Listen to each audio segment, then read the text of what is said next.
I'm Glyza De Castro and I'm going to show you what's inside my Not So Kikay kit.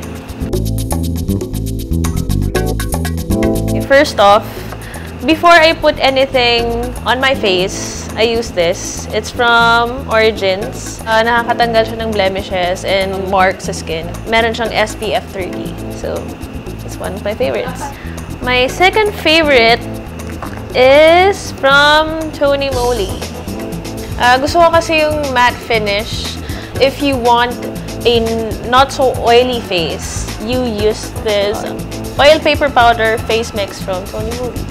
So this is from Sephora, Too Faced. Yung shade niya ay Chocolate Soleil, medium deep matte bronzer. Isa sa mga favorite kong ginagawa sa makeup, contour.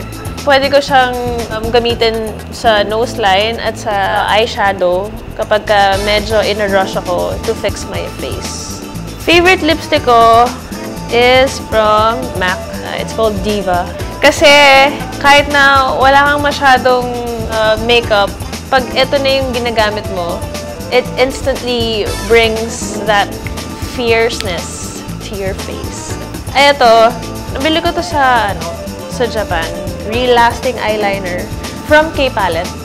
Kahit na wala akong eyeshadow, basta meron akong eyeliner and mascara, okay na ako sa life.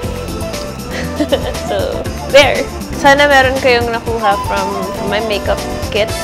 Remember to always wash your face and take off your makeup before going to bed para ma-avoid natin yung mga acne and blemishes at